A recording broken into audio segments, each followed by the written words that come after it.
Hola con todos nuevamente. Entramos ya al bloque número 4 del día. En la mañana tuvimos un panel muy interesante discutiendo el ODS 8, trabajo decente y crecimiento económico. Y en Claudia Cooper nos comentaba de la importancia de definir políticas para reducir la informalidad empresarial y cómo reduciendo informalidad empresarial se podría aumentar la productividad. Esa productividad tan necesaria para generar trabajo decente.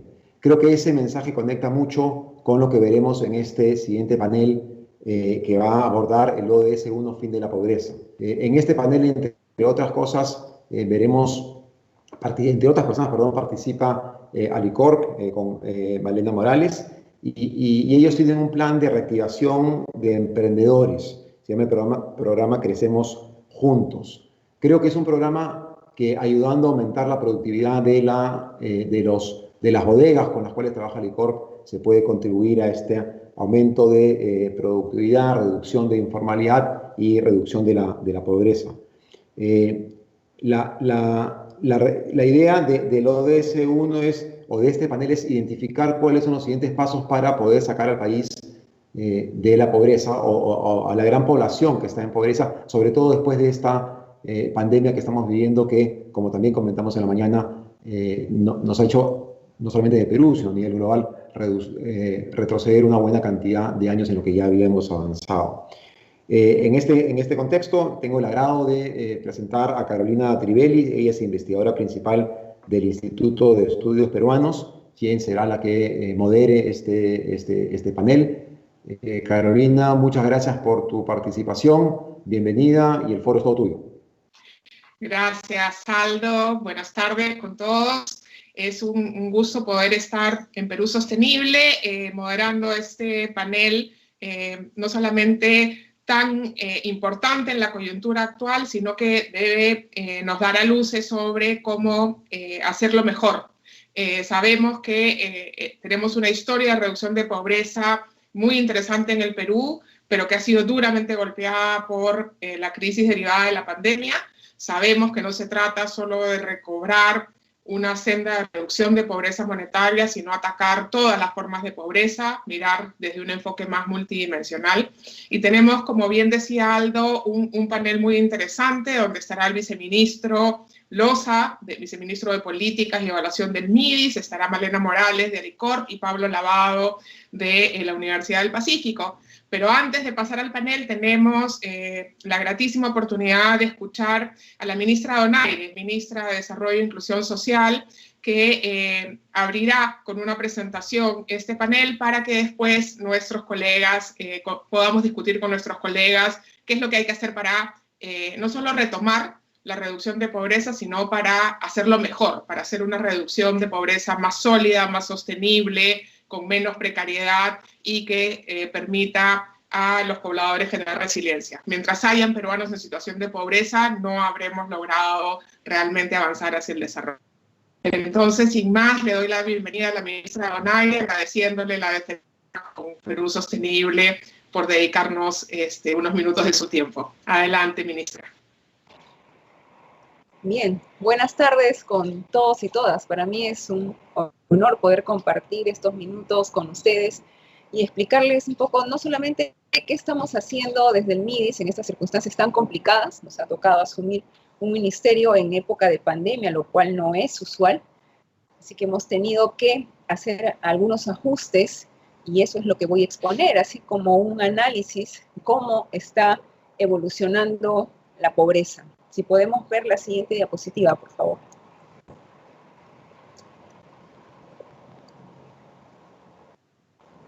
La diapositiva que sigue, por favor. Bien, acá podemos apreciar la evolución de la pobreza. Vamos a pasar directamente al año que nos compete, que es el año 2020, donde vemos que hay una proyección de una caída importante del Producto Bruto Interno en menos 12%. Esa es la proyección que se tiene. Y también se tiene una proyección de un incremento de la pobreza entre 27 36 puntos, lo cual, si nos fijamos, pues nos hace retroceder hasta los años 2007 y 2008. Obviamente las condiciones de aquellos años no son las mismas del año 2020, estamos mucho más fortalecidos y preparados para enfrentar una crisis de esta naturaleza. La siguiente diapositiva, por favor. Esta es la evolución de la pobreza monetaria, tanto en el sector urbano, en el rural, como en el Perú en su conjunto. Vemos que las personas vulnerables económicamente están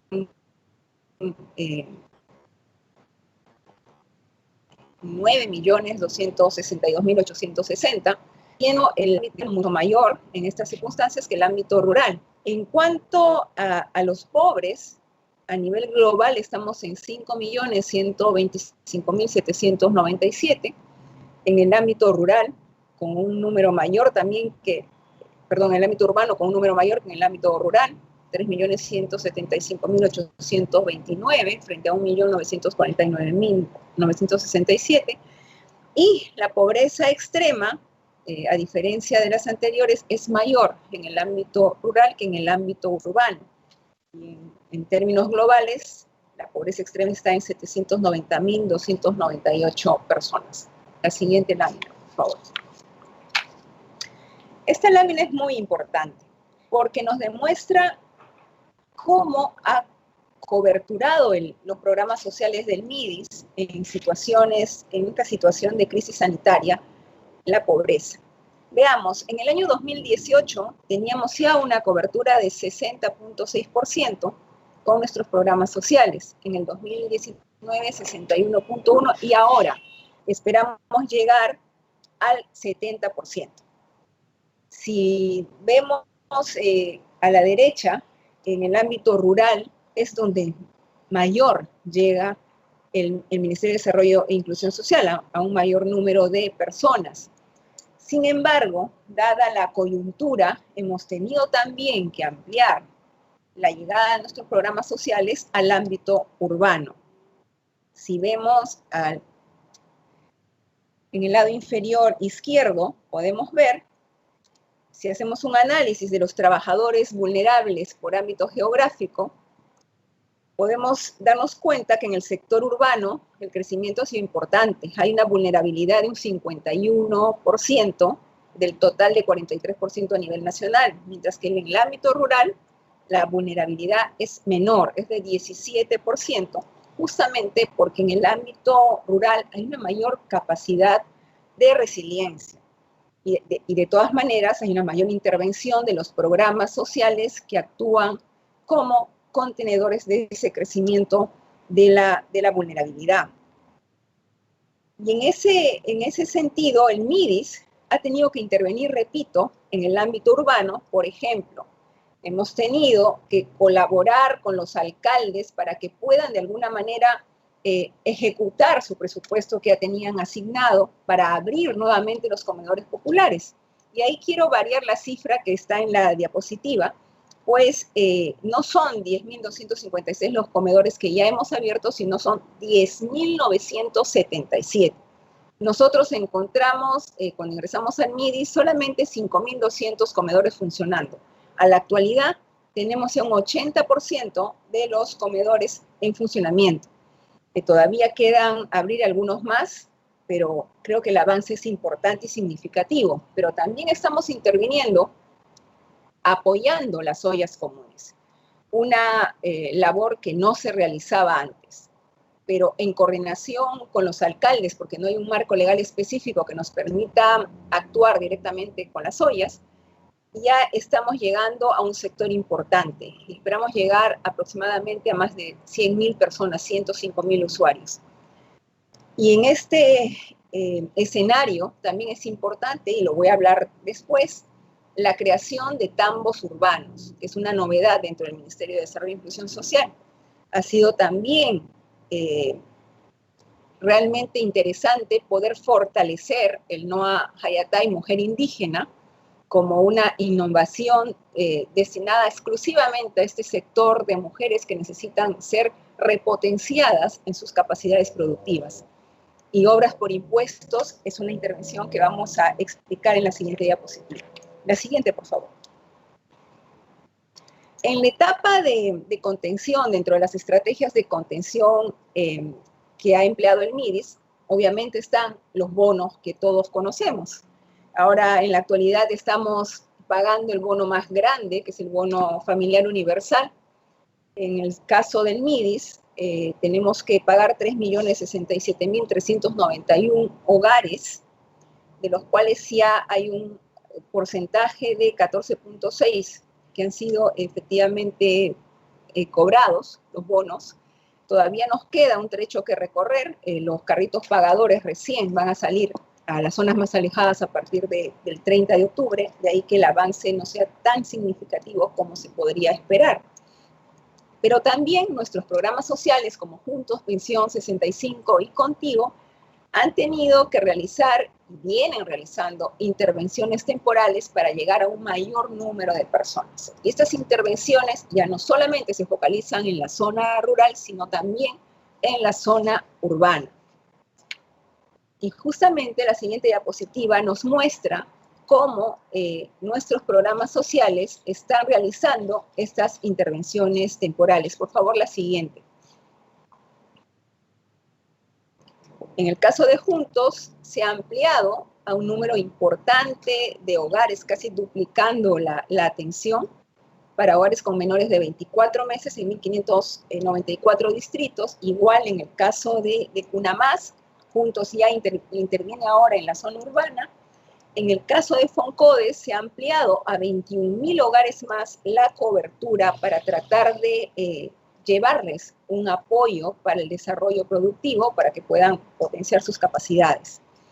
Y Amachay es una red a la que le estamos dando continuidad, porque se ha comprendido la importancia de llevar un soporte a las personas adultas mayores y a las personas con discapacidad, no solamente haciendo un seguimiento de su salud, sino también dando un soporte psicológico en estas circunstancias de pandemia. La siguiente diapositiva. Pero todo ello necesita ser acompañado, toda la labor que realiza el MIDIS, de alianzas con las empresas privadas. Nosotros necesitamos pasar de esa economía de subsistencia a una economía de mercado. Que nuestros usuarios, sobre todo los usuarios de Foncodes, que son los que, a los que llegamos fortaleciendo sus capacidades productivas, puedan pues de alguna manera convertirse en proveedores, puedan ofrecer los productos agropecuarios que ellos tienen. Tenemos emprendimientos interesantísimos, por ejemplo en el distrito de Coya, en la provincia de Calca, en Cusco, Haku Viñay ha logrado un emprendimiento rural con personas que se han asociado para producir fresas ecológicas andinas. Y eso les permite tener ingresos autónomos. Estas familias se han organizado a través de un núcleo ejecutor e inclusive este emprendimiento está considerado como una buena práctica en gestión pública en el marco del concurso de Ciudadanos al Día. Si articularíamos este emprendimiento con la empresa privada que podría abrirles las puertas del mercado, yo creo que podría ser una gran ayuda, un gran impulso para que estas personas puedan escalar y dejar ese estatus de vulnerabilidad que actualmente les acompaña a muchos de ellos. La siguiente diapositiva, por favor.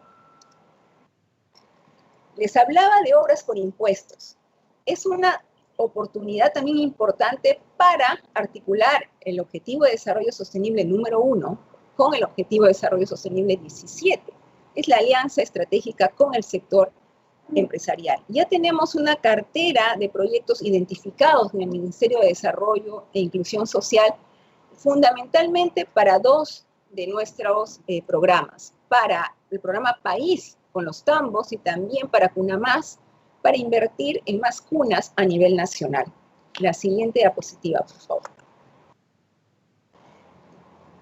Y vuelvo a las iniciativas productivas del MIDIS, que son tan emblemáticas, el Haku Viñay o Noa Hayatay en la selva, y también los saberes productivos de nuestros abuelitos. Nuestros abuelitos de pensión 65 ahora no solamente reciben su pensión, sino que se está rescatando los valores ancestrales que ellos tienen y que pueden ir transmitiéndose de generación en generación. Tenemos experiencias interesantísimas, ustedes lo saben, con los abuelitos del café, pero también tenemos a los abuelitos que tienen su sembrío, se dice así también en el ámbito de la acuicultura, de truchas en Huancavelica, y en Loreto, los abuelitos que acaban de empezar un emprendimiento para producir piñas y humarí en Tamchiaco. Entonces, todas estas personas de alguna forma se ven robustecidas, se ven incorporadas nuevamente a la actividad económica, se les da la importancia que tienen para producir. La siguiente.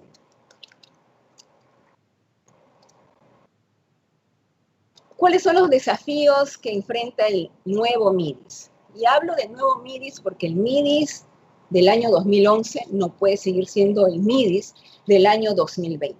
No solamente por un escenario de pandemia, sino porque es necesario articular cada uno de nuestros programas sociales que estaban cada quien por su lado. Ahora estamos caminando unidos.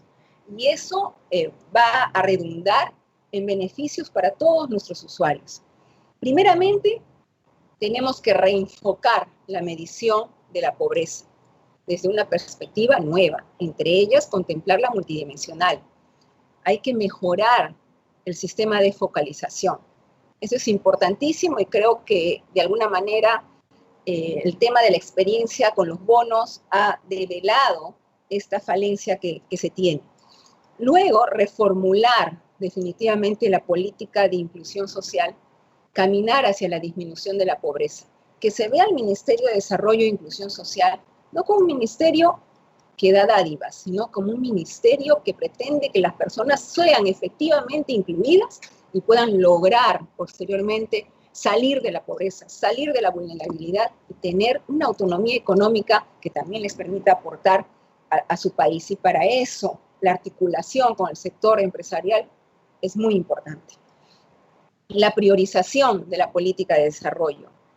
El cerrar las brechas de las prestaciones sociales. Tenemos que priorizar las zonas andinas, tenemos que priorizar la zona amazónica siempre, teniendo en cuenta la pertinencia cultural y la ambiental. Por eso es vital para nosotros dar un impulso mayor al Haku Viña y al Noa Hayatay. Y sobre todo la ampliación de nuestros tambos hacia la zona urbana, que como lo hemos visto, la pobreza justamente se ha incrementado en la zona urbana. Y tenemos que tener una presencia del ministerio a través de los tambos. Y finalmente, fortalecer la articulación intrasectorial, transsectorial e intergubernamental. Para ello es importante también una visión nueva del trabajo que tienen que realizar nuestros coordinadores de enlace, que son nuestros representantes en las regiones, y un programa de capacitación para conocer nuestros programas sociales y para tener un abordaje diferente de la pobreza. Este es el MIDIS que queremos, un MIDIS en el que todos y todas debemos estar comprometidos. Gracias. Muchísimas gracias, ministra. Es sumamente importante ver cómo las instituciones públicas no solo se adaptan a las coyunturas, sino cómo planifican el trabajo futuro. Y creo que ese es el desafío que el panel que sigue pretende discutir. Tuvimos hace unas semanas, como parte de las reuniones preparatorias para este evento, una sesión justamente discutiendo cuáles eran las rutas que había que impulsar, muchas de las cuales están en presentación, y eso alegra porque hay coincidencia entre lo que actores externos al sector público y los actores del sector público están proponiendo. En la sesión que tuvimos se discutieron al menos 3 rutas importantes de implementar para lograr una reducción de todas las formas de pobreza, una provisión adecuada y suficiente de servicios públicos de calidad, una provisión de servicios privados de calidad también para las personas en situación de pobreza, servicios financieros, servicios logísticos, servicios de información, pero también, como bien usted ha señalado, esfuerzos orientados a lograr la inclusión productiva y la inclusión económica de las personas en situación de pobreza como parte de su esfuerzo de superación de esta condición. Y en ese aspecto en particular, la articulación con el sector privado es, como usted ha señalado, una de las claves. Pero también hablamos de la importancia de que organizaciones sociales complementen los esfuerzos que hace el Estado. Por ejemplo, CARE Perú estuvo en la reunión muy activo y será uno de nuestros champions para este proceso. El crecimiento económico va a regresar y eso va a contribuir a la reducción de pobreza, pero solo el crecimiento ya sabemos que no es suficiente y necesitamos, como bien se ha discutido, una acción articulada entre el Estado y el sector privado y las organizaciones de la sociedad civil para lograr que realmente la pobreza no solamente retome su senda de reducción, sino que sea una reducción más sólida, más sostenible, más profunda, menos precaria. Entonces, pasemos a nuestro panel. Tenemos una media hora para discutir con el panel y quisiera preguntarles a nuestros tres distinguidos participantes del panel, Pablo Lavado, Malena Morales y el viceministro de Políticas, el señor Loza, del MIDIS. Quisiera preguntarles qué priorizar, además de asegurar que el crecimiento beneficie a las personas en situación de pobreza. ¿Por dónde comenzar? ¿Qué hacer distinto a lo que hicimos antes de esta crisis para lograr una no solamente más rápida, sino mejor reducción de la pobreza?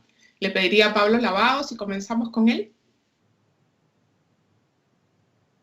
Buenas tardes, Carolina. Buenas tardes, ministra. Muchas gracias por la invitación a participar en este panel y saludar también los esfuerzos que el MIDIS está realizando en estos meses para la mitigación del aumento de la pobreza como consecuencia de esta crisis. Es claro que el crecimiento económico ha contribuido en los últimos 15 años a la reducción de la pobreza y la pobreza extrema, pero la crisis ha golpeado tan fuertemente a los hogares peruanos que ha dejado en más evidencia los problemas estructurales que ha estado escondiendo nuestro sistema, nuestra realidad debajo de la alfombra. Y para eso, además del crecimiento económico que debemos seguir empujando para recuperar esa senda, debemos hacer varias cosas distintas. Y en particular, para empezar la discusión y la conversación en general, yo anotaría dos puntos. El primero es que en los últimos 15 años hemos dejado de lado, hemos desaprovechado la ventana de oportunidad del crecimiento para implementar reformas estructurales. Reformas en el aspecto productivo, reformas en el aspecto laboral, reformas en el aspecto de salud, reformas en el sistema previsional y todas aquellas reformas que finalmente buscan proteger al ciudadano peruano. Y estas son las reformas por la poca visión de largo plazo o por la poca estabilidad o institucionalidad que hemos tenido en los últimos 20 años, estas reformas se han quedado paralizadas, se han quedado en el tintero. Y el segundo, muy en línea con lo que ha mencionado la ministra, es importante la cooperación de los distintos sectores del gobierno, entre el Ejecutivo, el Legislativo, llegar a un consenso político en donde tanto el Ejecutivo como el Legislativo y los distintos gobiernos subnacionales trabajen de la mano para conseguir estos objetivos de largo plazo, como es la reducción de la pobreza monetaria y la reducción de la pobreza multidimensional. Un ejemplo súper claro que hemos apreciado en el año 2019 es el trabajo conjunto de varios de estos actores para la reducción de la tasa de anemia, para el cambio de tendencia de la reducción de la tasa de anemia. Y esto ha funcionado, ha sido positivo y es algo que debemos extrapolar a los distintos objetivos que nos estamos planteando. Gracias, Pablo. Efectivamente, el trabajo articulado es una de las claves y uno de los mayores desafíos para lo que viene. Quisiera pedirle a Malena Morales de Alicorp que nos diga ¿qué ve la empresa privada como oportunidades para contribuir a la reducción de la pobreza? ¿Qué hacer distinto a lo que se hizo en años anteriores, Malena? Gracias, Carolina, y muchísimas gracias a todos. Es un gusto estar esta tarde con ustedes. Distinto, qué podemos hacer mejor o qué podemos hacer diferente, ¿no? Yo creo que lo más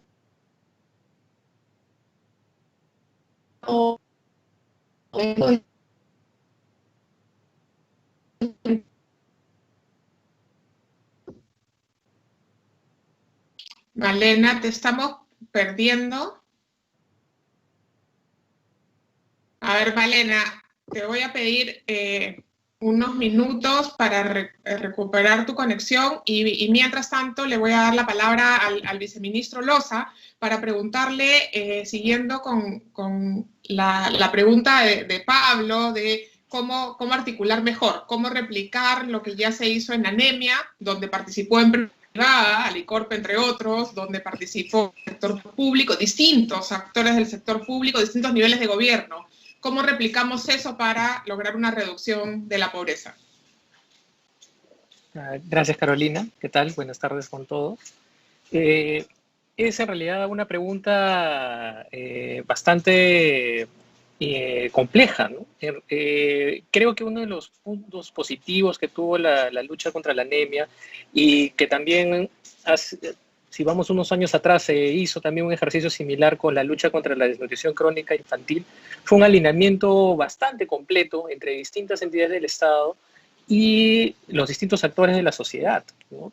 Creo que, y reforzando también lo que comentó Pablo, respecto a cómo tenemos que sumar esfuerzos, pero también cómo tenemos que pensar distinto, qué cosas tenemos que hacer, tenemos que salirnos de la caja, de pasar de las cosas que normalmente hemos venido haciendo y mirar de fondo los puntos estructurales que necesitamos solucionar para salirnos de la trampa de estar atrapados en pensar solamente en un solo número o en una sola dimensión relacionadas a la pobreza. Sabemos que estos fenómenos no están asociados a una sola causa, no es solamente temas de aumentar ingreso, toca demasiadas dimensiones de los hogares, desde las amenazas que puede haber a un evento de salud, hasta las capacidades productivas que puede tener estas personas para los hogares para poder acceder a un trabajo seguro, ¿no?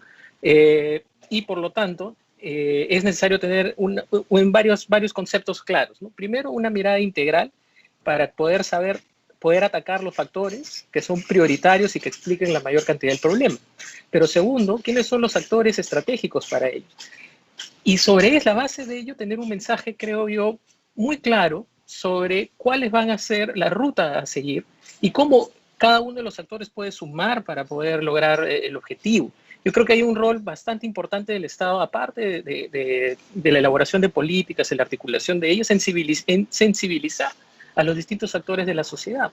Todos en realidad participamos de la elaboración de las políticas públicas desde nuestros distintos espacios, no de repente como la persona que firma una norma, pero sí en cuanto a nuestras acciones, en cuanto a nuestra participación en la sociedad. Eso también se ve en el sector privado, que muchas veces maneja también una suerte de recurso que es parte de su corriente de opinión, parte de sus alineamientos que tiene en la ejecución de sus objetivos, o en el logro, perdón, de sus objetivos. Y yo creo que es muy importante que ellos también estén sensibilizados, que todos en la sociedad esté, especialmente todos los sectores estemos sensibilizados en los temas que se han definido como prioritarios para poder luchar contra la pobreza. Entonces, yo apuntaría que uno de los puntos principales en los cuales tenemos que pensar distinto es justamente pensar en toda la cadena, ¿no? No pensar solamente en el punto visible de la pobreza en sí misma, sino atacarla desde abajo, desde el fondo, desde sus causas estructurales. Y creo que ese rol no siempre se ha ejecutado de esta manera, sino que se ha pensado solamente en un actor o una entidad pública haciendo una sola labor, cuando en realidad se trata de tocar todos los puntos necesarios para erradicar la pobreza. Exacto, viceministro. Justamente tenemos que dejar de buscar una bala de plata para enfrentar la pobreza y hacer todo el trabajo a la vez. Malena, ahora que estás de vuelta, ¿qué hacer distinto y qué aprendió una empresa como Alicorp, por ejemplo, involucrándose en la lucha contra la anemia? Gracias, Carolina. Espero que ahora sí nos funcione la tecnología. Bueno, yo creo que debe estar de diferentes frentes y articulando sobre todo los esfuerzos con los expertos en los diferentes temas. Entonces, si tú me preguntas qué aprendimos en el caso de la anemia, es cómo sumábamos al esfuerzo del sector público, del Ministerio de Salud, cómo uníamos e integrábamos a otros actores de la sociedad para poder sumar en ese programa de lucha contra la anemia, buscando sensibilizar, buscando visibilizar y buscando también que se vean las soluciones y los modelos que se venían trabajando y cómo podemos guiar hacia las ciudades, hacia otros distritos, ¿no? Entonces es cómo desde el sector privado podemos realmente unir nuestros esfuerzos, nuestras capacidades a un objetivo país, a un objetivo que es un objetivo de todos, ¿no? Entonces, esa articulación, yo siempre digo que cuando nos articulamos, no sumamos, sino multiplicamos, ¿no? Entonces, en realidad es súper importante que todos nos reconozcamos como relevantes y como que podemos aportar en estos temas que son centrales para el país. Entonces, desde la empresa tiene además una cadena muy larga de articulación con diferentes grupos de interés, le llamamos nosotros, pero con diferentes actores, con sus clientes, con sus proveedores, con sus comunidades vecinas, y ahí hay una gestión y un trabajo que se puede generar de impacto en estos temas puntuales, ya sea, por ejemplo, con temas como capacitación laboral juvenil, que contribuye al desarrollo, digamos, del empleo y de capacidades necesarias para ir avanzando, y como comentábamos también en algún momento, hacia adelante con los negocios, ¿no? O sea, las compañías nos articulamos con clientes, con pequeños negocios, que también en esa articulación no solamente se dan, digamos, estas relaciones comerciales, sino se da esta transferencia y crear en conjunto capacidades y desarrollar nuevos soluciones, servicios y productos que estén de acuerdo a esas necesidades de las comunidades también, ¿no? Gracias, Malena. Muy importante, porque no se trata solo de acciones de responsabilidad social, sino sobre todo de involucrar en el modelo de negocio del sector privado la articulación y los eslabonamientos que permitan generar oportunidades para las personas en situación de pobreza. Ahí es donde está la transformación. Articular y, como tú dices, multiplicar. Nos quedan 10 minutos y quisiera pedirles una ronda a partir de lo que los tres han hablado. Todos estamos de acuerdo en que queremos un país libre de pobreza, de todas las formas de pobreza, y para eso tenemos que hacer más acciones, hacerlas todas juntas, todas articuladas. ¿Cómo hacemos eso? ¿Por dónde comenzamos? Y ahí quisiera darle en primer lugar la palabra al viceministro, porque el sector público tiene un rol de convocar al sector privado, a la academia, a la sociedad civil para lograr esa articulación. ¿Qué podemos esperar de esa convocatoria, viceministro? Viceministro, está sin micro.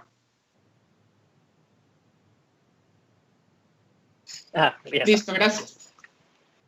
Sí, Carolina, en realidad lo has dicho súper bien, ¿no? Ahí hay un rol específico del Estado en cuanto a poder convocar a los distintos actores de la sociedad, ¿no? Yo creo que, recogiendo un poco las ideas que se han mencionado, parece súper importante mirar no solo, evidentemente, la situación de la epidemia es un problema, es realmente así, es una dificultad para el país. Pero también es cierto que al revelar nuestras falencias también nos da luces sobre cómo podemos seguir y las oportunidades que se están presentando. Entonces, hay muchas oportunidades que se han podido evidenciar. ha habido mercados que se han revelado ante nosotros, ante nuestros ojos, respecto, por ejemplo, a la cantidad de subsidios que se han podido hacer por canales electrónicos, que finalmente ha podido crear la entrada de muchas personas a familiarizarse con estos métodos. Muchas oportunidades de mercados, negocios, innovaciones han surgido a partir de la necesidad de estar en aislamiento social y por consecuente la necesidad de pasar a modelos de contacto a través de redes sociales, por poner un ejemplo.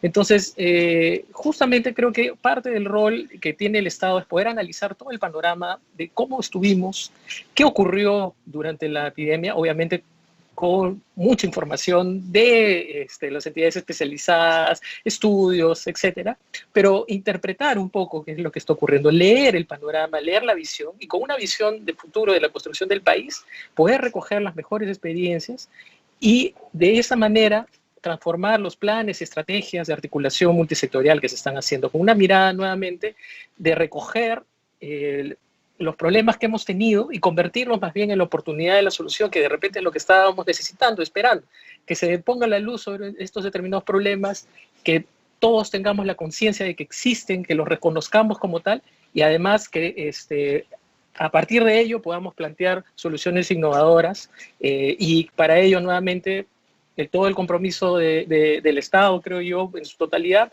para poder finalizar o diseñar estas herramientas e instrumentos y hacer las convocatorias, que creo que es lo que finalmente nos va a dar las soluciones. Gracias, viceministro. Malena, cuando el sector público convoca a la empresa privada, a veces hay mucha desconfianza. ¿Qué necesita la empresa privada para realmente aceptar ese llamado y ponerse a disposición de ese proceso de articulación que multiplica? Sí, Carolina, yo creo que lo más importante es el objetivo claro y las reglas claras, ¿no? Nosotros lo hemos vivido el año pasado en el tema de anemia, este año en el tema de COVID. Hemos trabajado en conjunto, por ejemplo, para desarrollar el tema de la Perú en tus manos, ¿no es cierto?, de la mano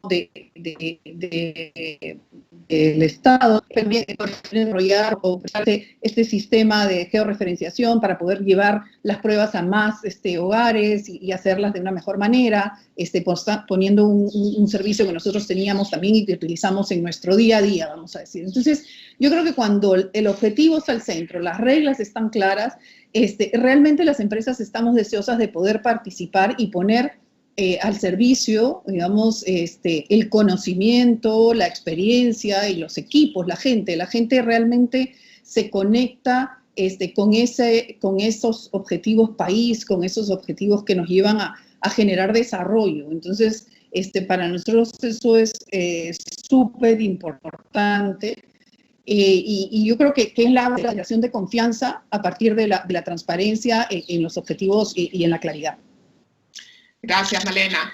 Pablo, tú has sido un generador de ideas y de evidencias sobre los temas de pobreza, siempre tratando de mover la discusión a que sea lo más realista posible. Estamos todos de acuerdo en el objetivo común de reducir la pobreza, pero ¿cómo entra la academia? ¿Cómo entra el sector que produce? ¿Cómo se siente convocado o no? O a veces se siente un solitario en esta discusión.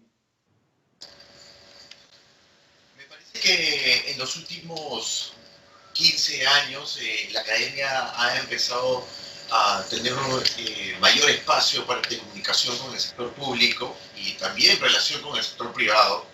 Y yo creo que la academia debe cumplir dos roles de manera súper activa.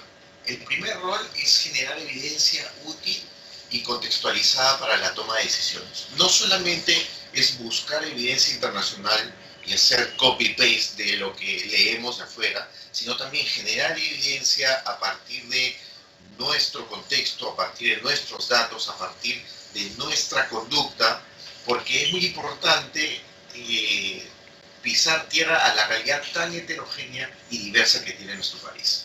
Y el segundo gran espacio en donde debe trabajar la academia y los centros de pensamiento de manera muy activa es generar espacios de pedagogía y comunicación de estos hallazgos, que no solamente queden en papel, sino que se puedan presentar de una manera súper simple y contundente, de tal forma que se empodere no solamente a los tomadores de decisiones, al sector público, al ejecutivo, al legislativo, sino principalmente al peruano, que el peruano se empodere y también exija y también reclame y también pida mejores servicios para esta lucha contra la pobreza y la pobreza multidimensional.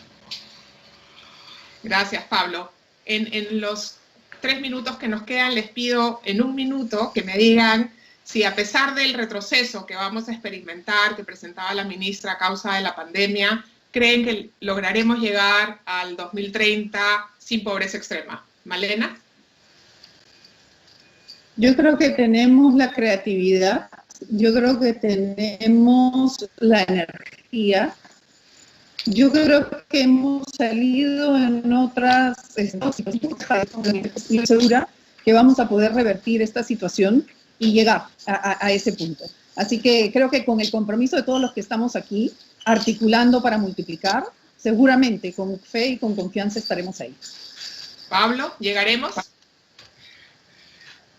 A eso aspiramos, Carolina, eso queremos todos, y yo creo que debemos construir un espacio de fortaleza institucional,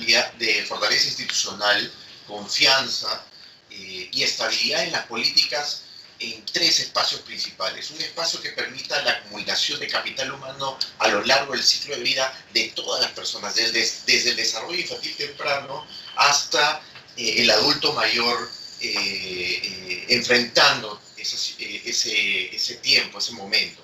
Un espacio que proteja al peruano ante shocks de salud, desempleo y vejez. Y un espacio que permita el cierre de brechas de género, territoriales y digitales, como la que estamos experimentando en esta pandemia. A eso aspiramos, eso queremos y a eso vamos a trabajar todos. Pero es posible, Pablo, tú que eres un experto en números y en mediciones. La evidencia te dice que que ningún país tiene pobreza extrema cero. Y lo que debemos hacer es que nuestro sistema de protección social sí esté atento a responder a cada una de las necesidades de los peruanos. Es difícil, poco probable, tenemos que acelerar el paso y construir este sistema de protección social que responda a las necesidades. Viceministro, para cerrar, ¿llegaremos? ¿Lograremos un país sin pobreza extrema? Que quiere decir tener, digamos, 1% de pobreza extrema, ¿no? Tenemos ahora 3, probablemente este año duplicaremos con la pandemia. ¿Lograremos bajar para llegar a algo como 1? El micro, viceministro. Ya, ahora sí. Pablo ha puesto varias condiciones previas para llegar, pero son conceptos muy importantes, ¿no? La protección social, finalmente, la vida es dinámica. Las personas no siempre vamos a poder estar en la plenitud de nuestras capacidades y muchas veces vamos a necesitar ayuda para poder sobrellevar estos distintos shocks. Entonces, un sistema adaptativo es un tema bastante relevante que se está mencionando.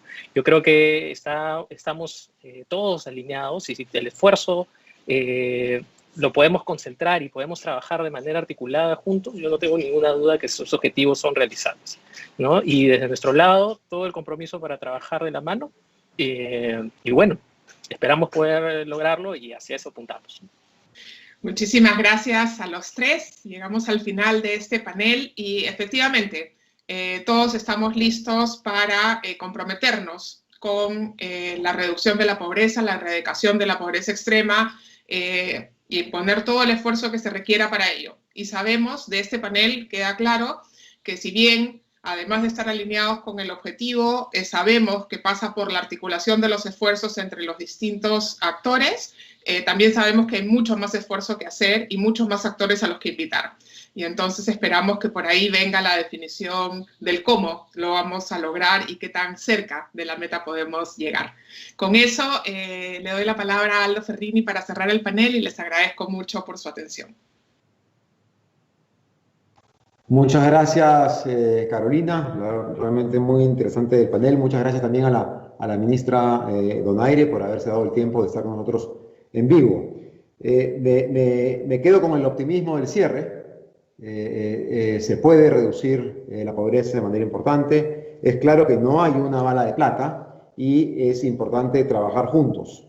Lo comentó Malena, cuando trabajamos articulados no sumamos sino multiplicamos. Terminamos con esto el bloque. Nuevamente el agradecimiento para todos ustedes y seguimos en unos minutos con el bloque de Miguel Uccelli, CEO de Scotiabank, que entrevistará a Cristina Tebarles, jefe de la OCDE, para hablar sobre conducta empresarial responsable. Nuevamente, muchas gracias a todos nuestros invitados y nos vemos en unos cuantos minutos.